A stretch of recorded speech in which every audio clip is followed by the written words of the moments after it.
Wealth can buy almost anything, but it can't buy back time or the people you love.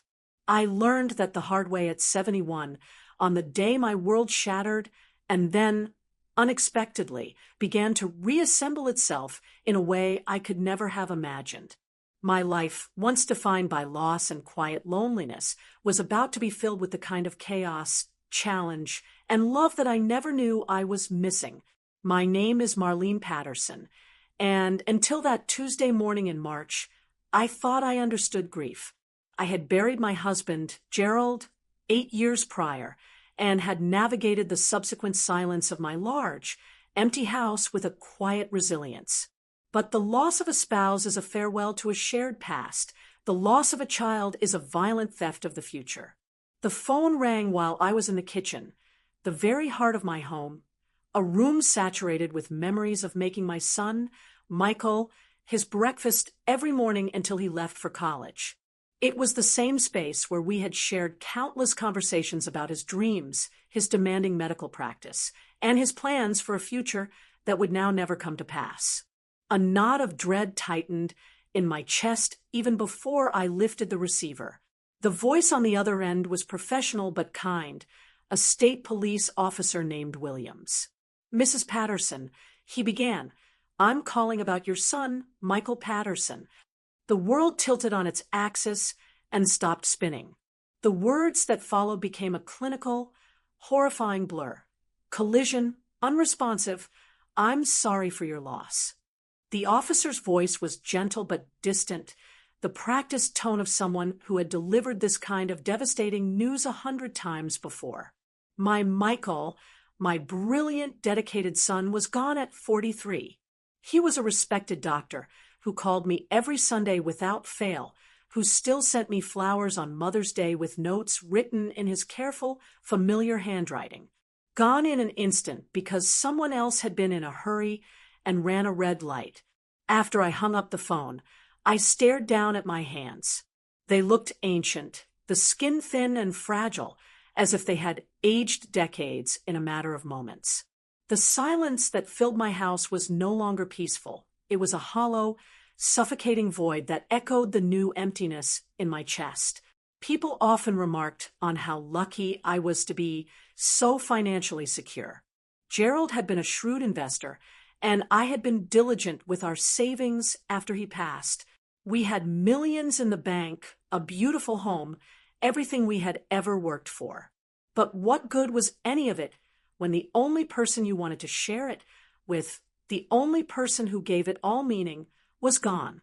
The days leading up to the funeral were a hazy, painful fog. Michael's colleagues from the hospital, a compassionate group of people who clearly adored him, helped with all the arrangements. At the visitation, they spoke of him with profound respect, using words like dedicated, compassionate, and brilliant.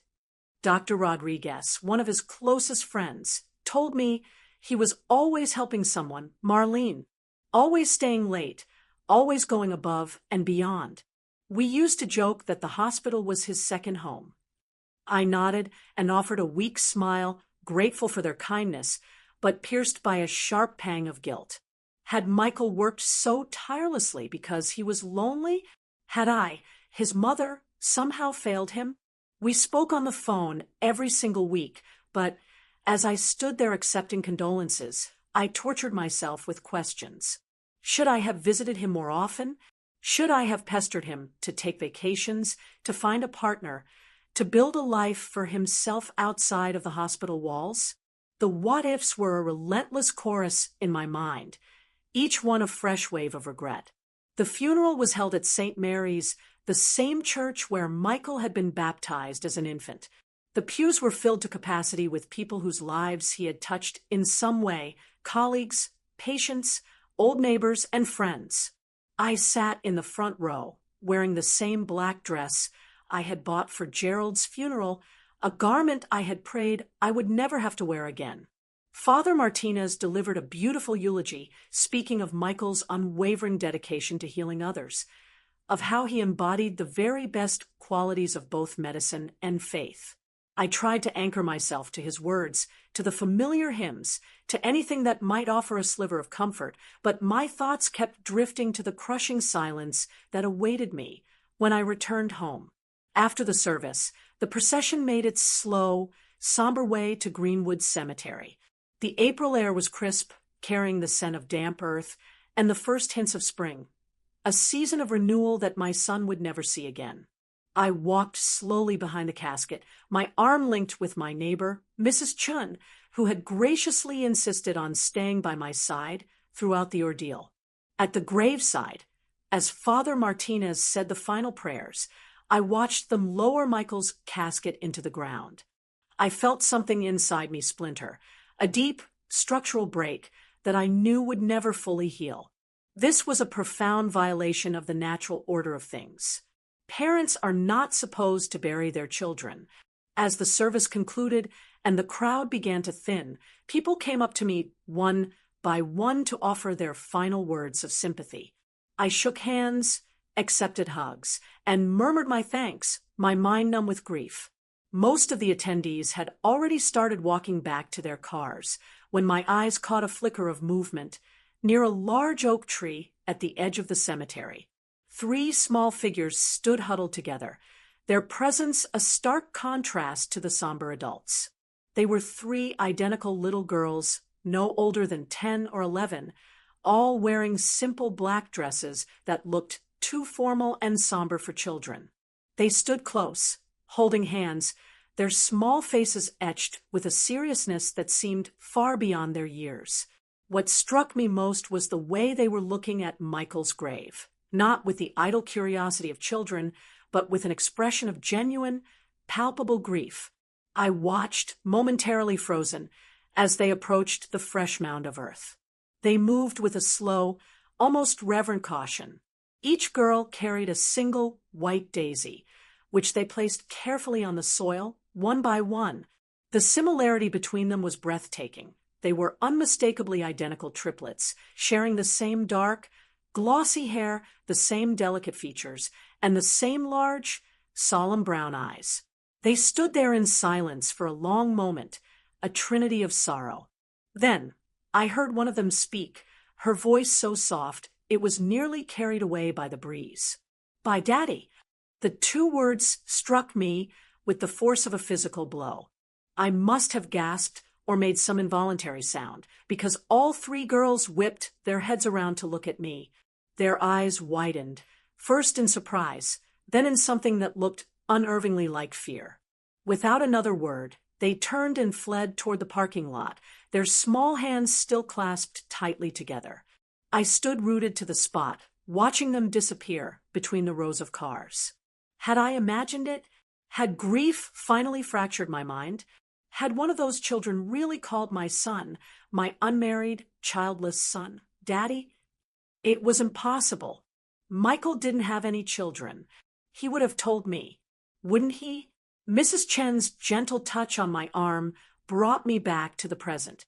"Marlene, dear, we should get you home. You've had such a long, difficult day."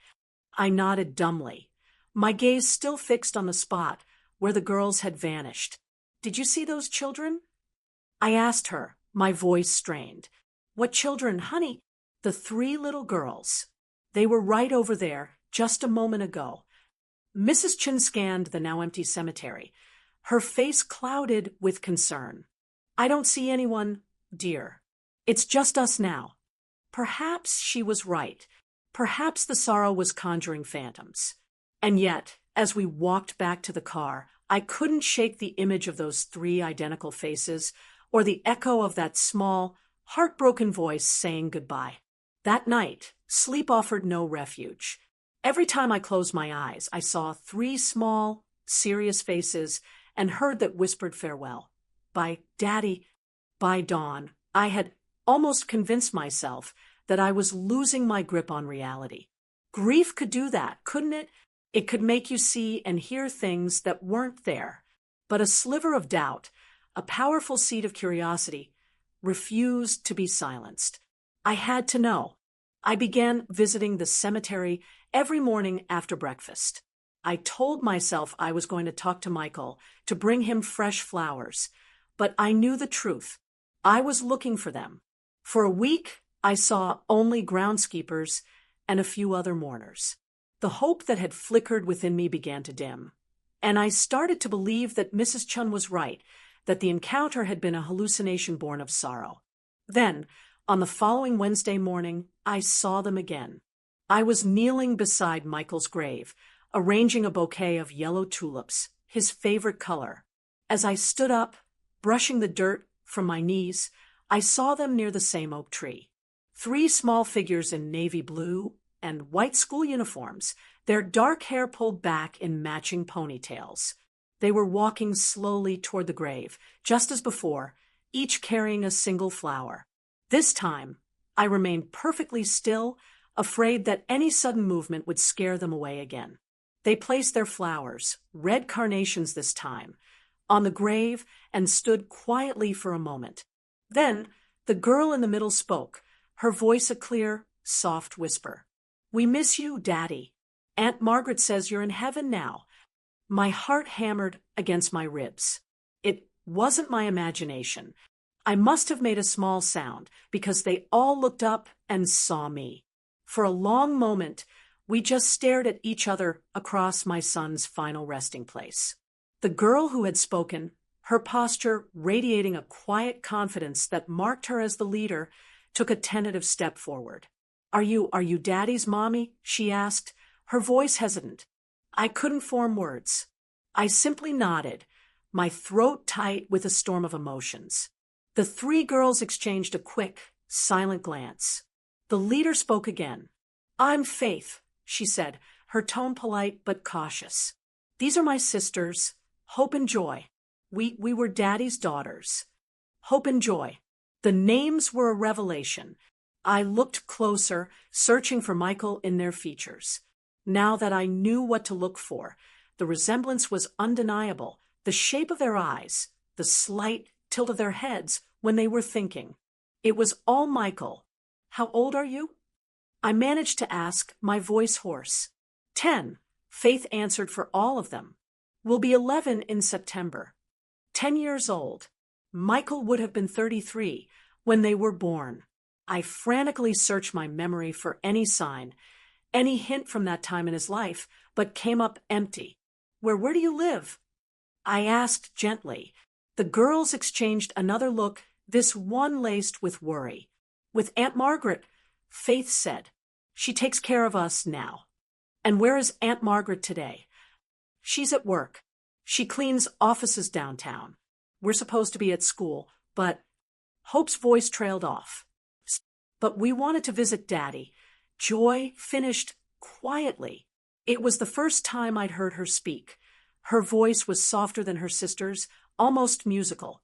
I looked at these 3 beautiful children, my son's secret daughters, and was overwhelmed by a tidal wave of conflicting emotions. Profound joy, dizzying confusion, a sharp sting of anger that I'd never known about them, and a fresh wave of heartbreak for the time we had all lost. "Does Aunt Margaret know you're here?" I asked. Faith shook her head. She said we shouldn't come anymore. She said it was too sad. "But we had to say goodbye," Hope added. "We didn't get to before he went to heaven." I knelt to be at their eye level. "What do you mean you didn't get to say goodbye?" "Daddy was supposed to come see us that weekend," Joy explained, her eyes welling with tears. "But then Aunt Margaret got a phone call, and she started crying, and she told us Daddy had an accident." The weekend of the accident, Michael had canceled our usual Sunday dinner, saying he had something important to do. Now I knew what it was. "Did you see your daddy often?" I asked carefully. "Every other weekend," Faith said. "And he'd take us to the park after school sometimes. He taught us how to ride bikes and how to make pancakes. He read us stories." Hope chimed in, a small smile touching her lips. "Really good ones about princesses and dragons. And he always brought us presents," Joy added. "Little things like coloring books and hair ribbons." Tears began to well in my own eyes. Michael had been a father, a real, present loving father. How had he kept such a monumental part of his life hidden for a decade? Why didn't he ever bring you to meet me? I asked, dreading the answer. The girls looked at each other, uncertain. He said, Faith began slowly. He said you were still very sad about Grandpa Gerald dying, and he didn't want to make you sadder. It made no sense. Gerald had been gone for 8 years. While I had grieved deeply, I was not a fragile recluse. Michael knew that. He said you were the best mommy in the world, Hope added earnestly, and that someday when the time was right, we would meet you and you would love us too. The tears fell then, hot and unstoppable. My son had 3 beautiful daughters, and he had kept them from me for reasons I couldn't fathom. And now, these little girls were as lost as I was. I would have loved you, I whispered.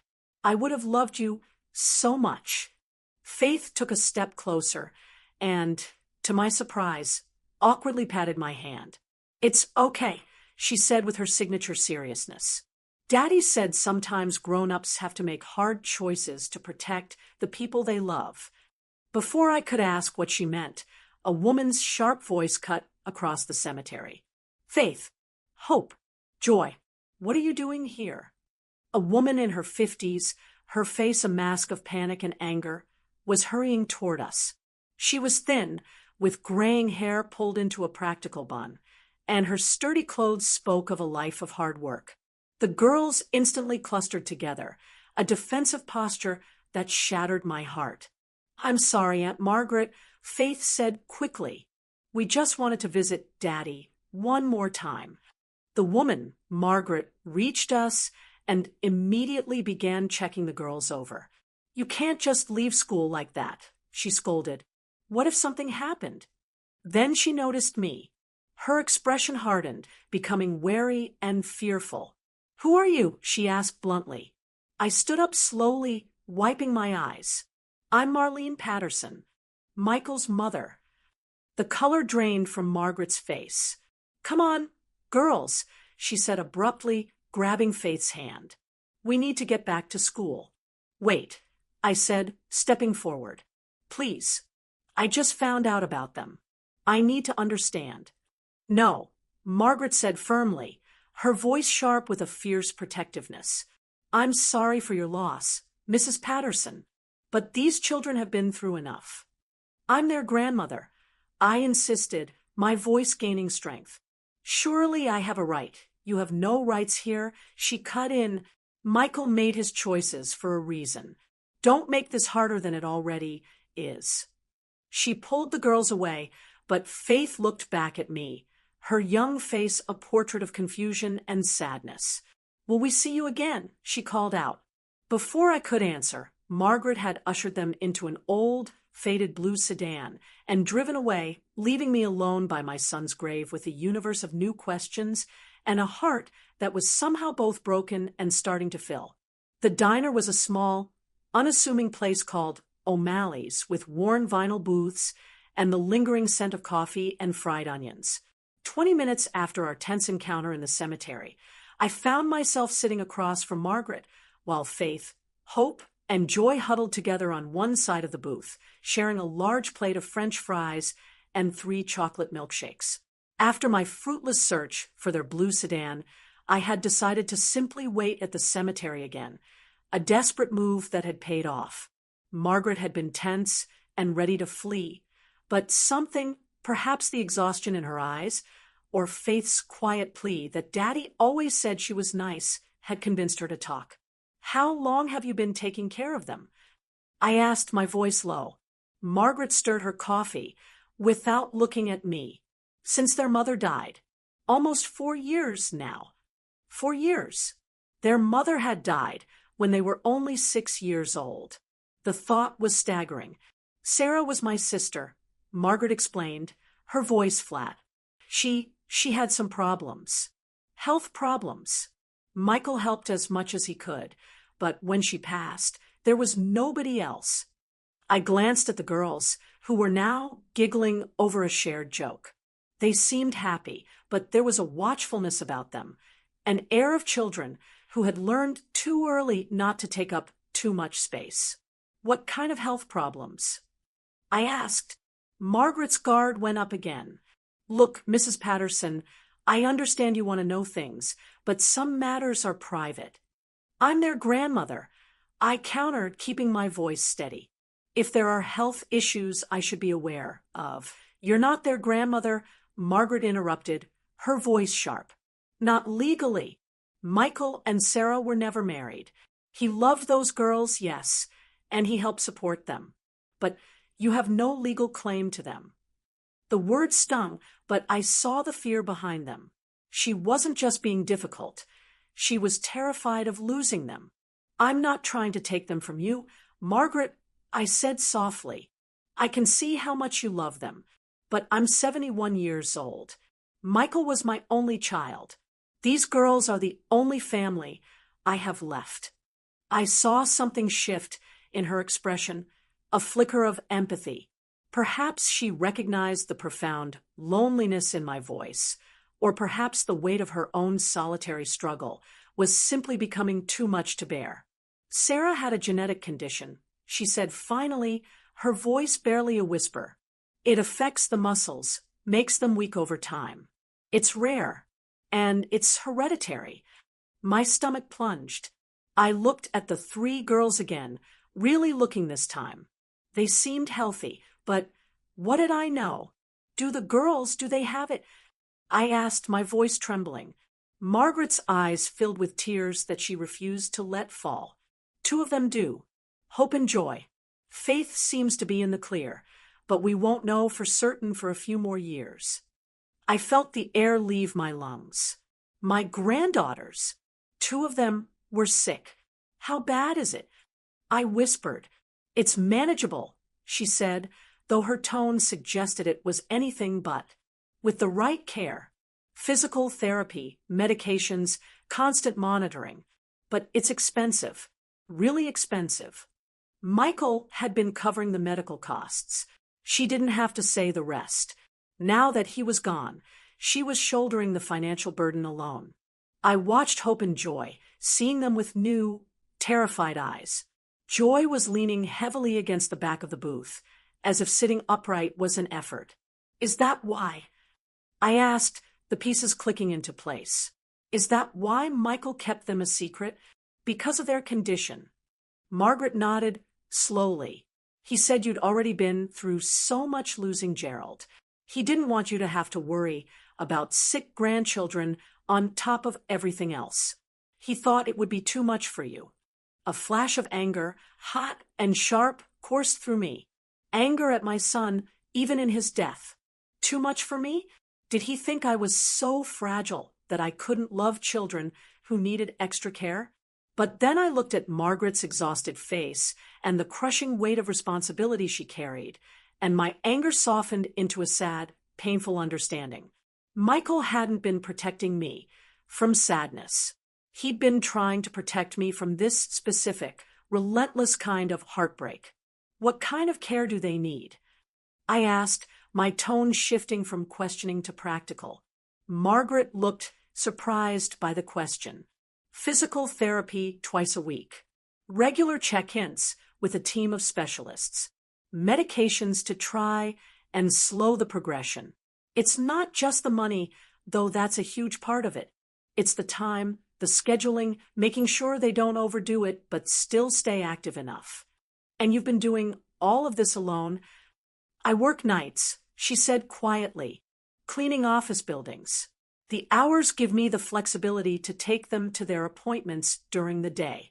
But it's hard. They're good girls. They never complain. But I worry about them constantly. I watched as Faith, with an instinct that was clearly second nature, cut Joy's remaining fries into smaller, more manageable pieces. These children had learned to care for each other in ways that were both beautiful and profoundly sad. Margaret, I said slowly, choosing my words with care. What if you didn't have to do this alone anymore? She eyed me with suspicion. What do you mean? I mean, what if there was someone to help with the medical bills? Someone who could drive them to appointments, help find the best specialists, make sure they have everything they could possibly need. Mrs. Patterson, she began, if you're just offering money, I'm offering family. I interrupted gently. I'm offering for these girls to have a grandmother who loves them. And I'm offering for you to have support instead of carrying this entire world on your shoulders. Margaret stared at me, her expression unreadable. Across from us, the girls were pretending not to listen, but their stillness betrayed them. It's not that simple, she said finally. Maybe it could be, I replied.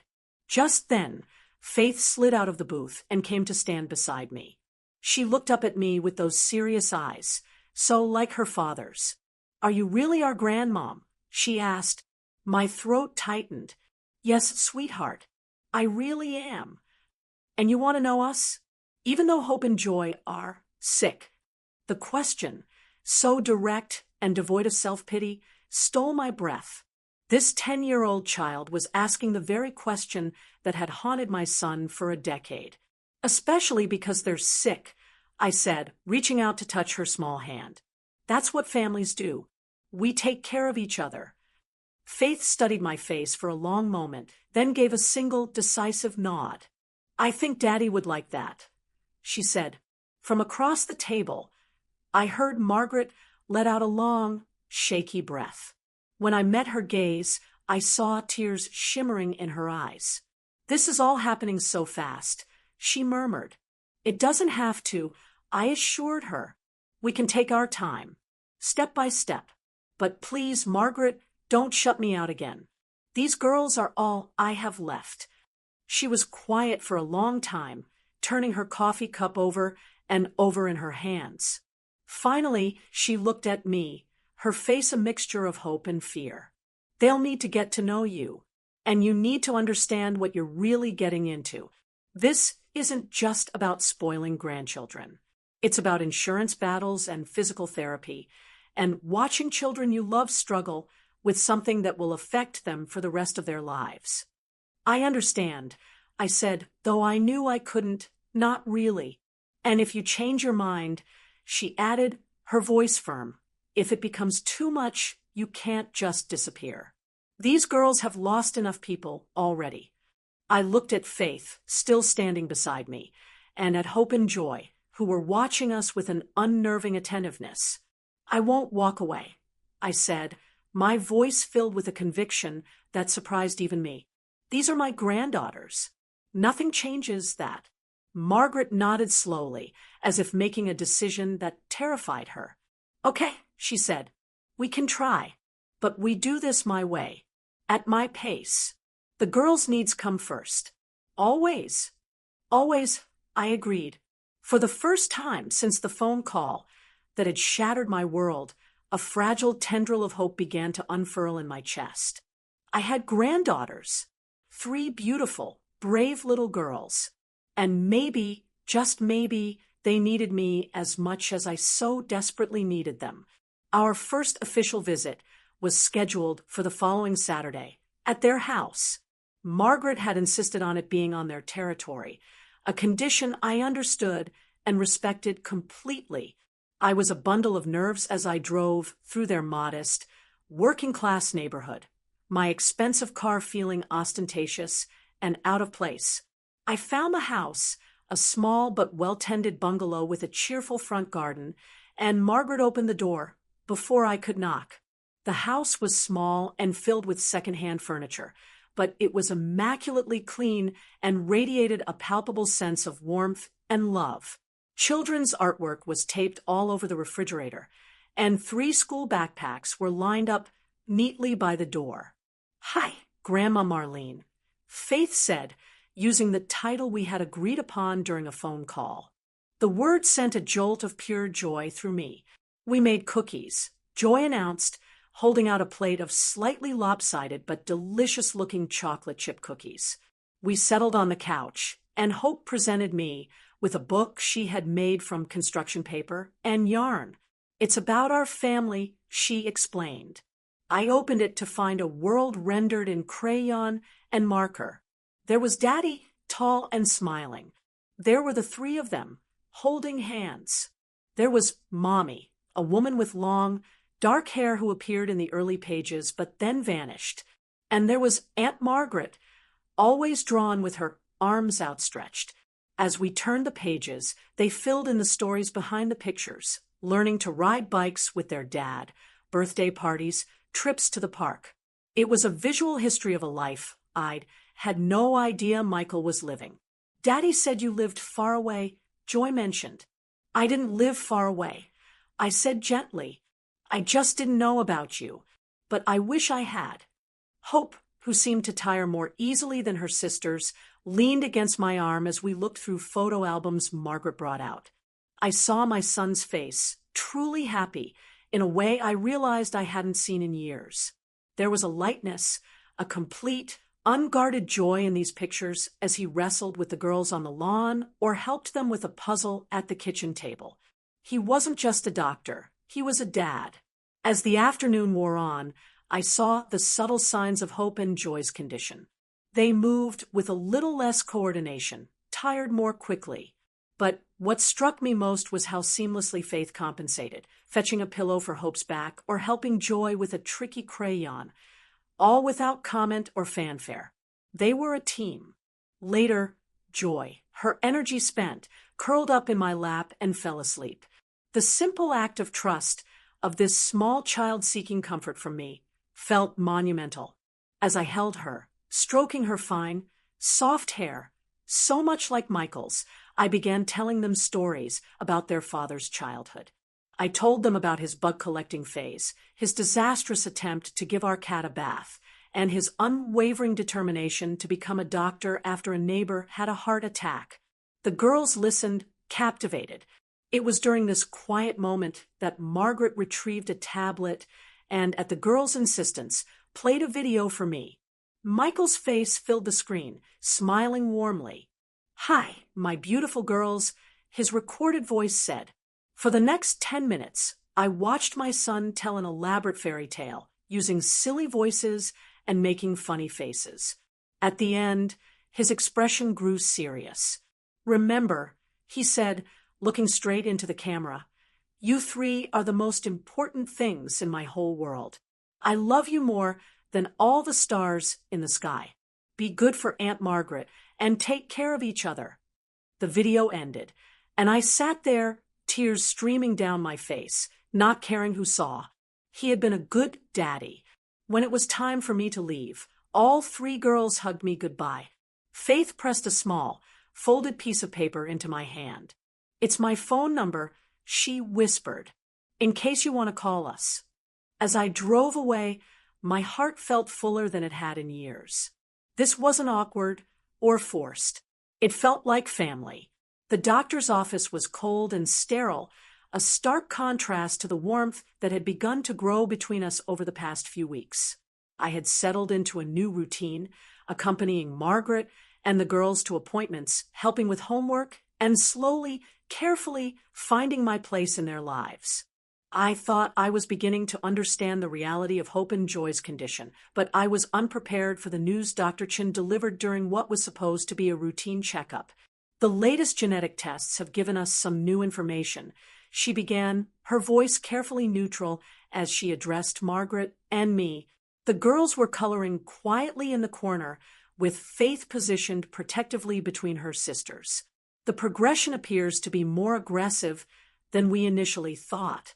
Without a significant intervention, both girls may experience major mobility issues within the next few years."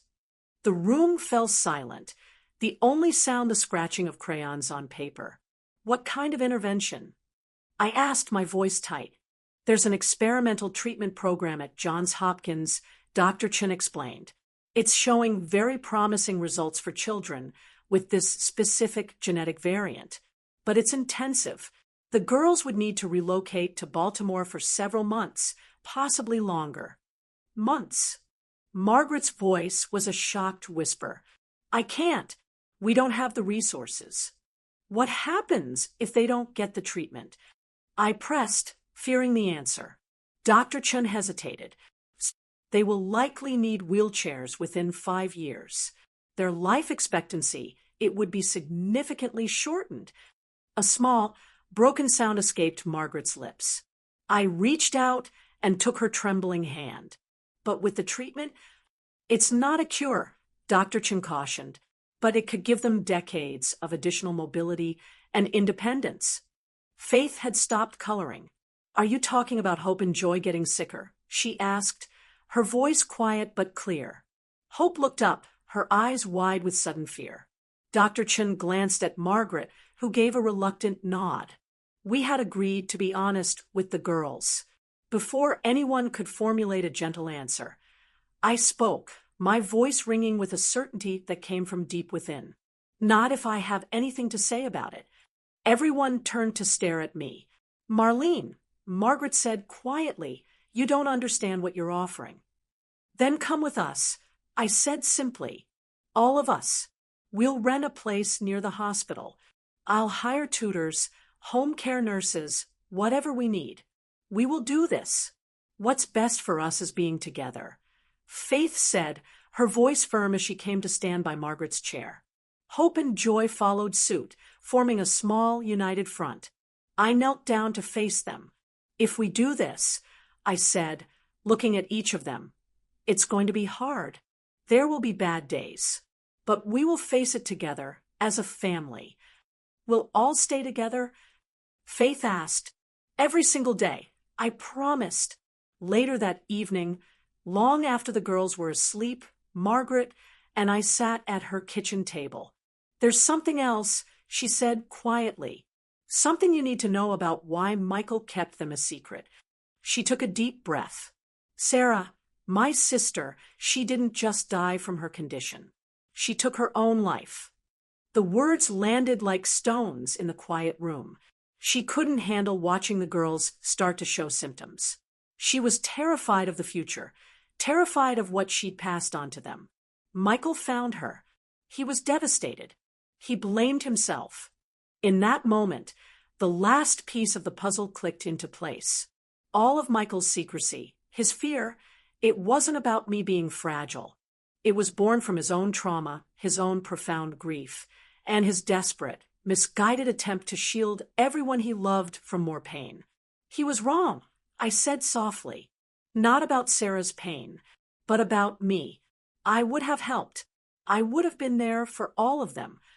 I know, Margaret said, but you can't blame him for trying.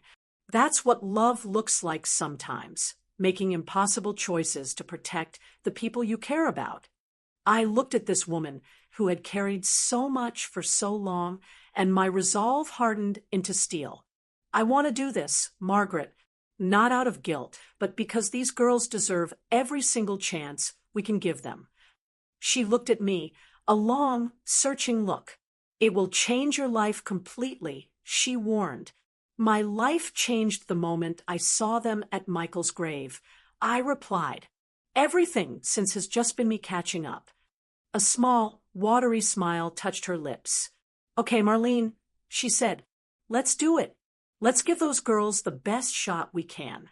The next morning, I called my financial advisor and then Dr. Chen's office. For the first time since Michael's death, I had a purpose that felt more real and vital than the millions sitting in my bank account. 18 months later, the sound of piano music and children's laughter filled the rooms of our rented house in Baltimore. The treatment program had been exactly as advertised, grueling, emotionally draining, and fraught with setbacks. There were days of sickness and exhaustion, days when Faith felt lost in the shuffle of her sister's intensive care, days when Margaret and I ran on caffeine and sheer willpower. But there were also days of incredible triumph. Days when Hope's muscle strength tests showed marked improvement, when Joy walked 3 steps farther than she had the day before. The progress was slow, but it was undeniable. Hope's condition had stabilized, and Joy was defying every pessimistic prognosis. They were not just surviving, they were thriving. Hope had become a gifted pianist, and Joy had discovered a passion for writing stories. Margaret, too, had found a new path, taking a job at the hospital as a patient advocate, using her hard-won experience to help other families navigate the bewildering medical system. We had become a unit, a strange, cobbled-together family forged in the crucible of crisis. One evening, as we sat on the front porch, Margaret told me the lease on her old house was ending. We had to decide, go back or make our new life permanent. The girls are settled here, she said.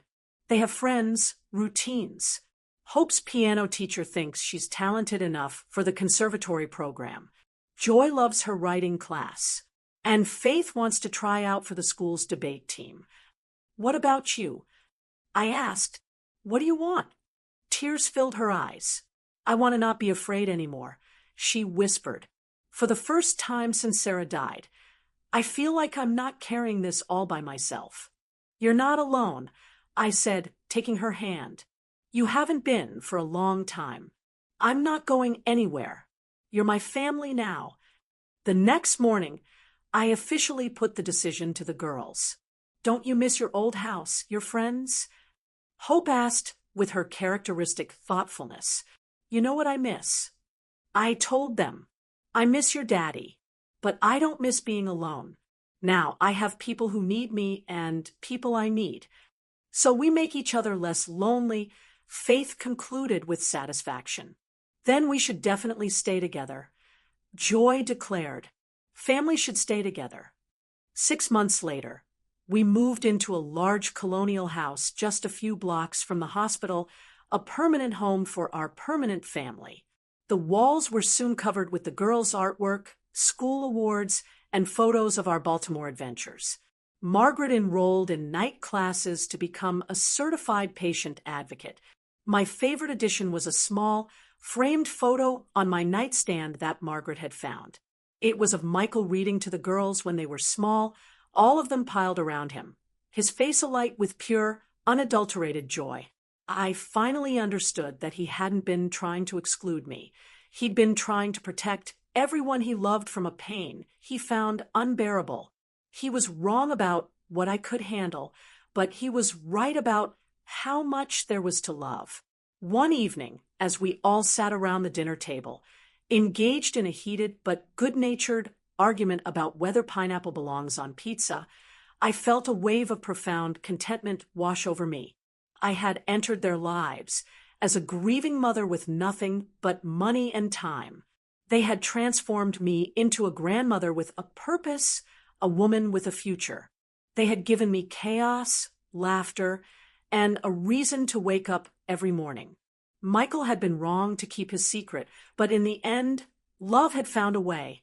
It wasn't the life I had ever planned, but it was infinitely richer and more meaningful than the one I'd been living.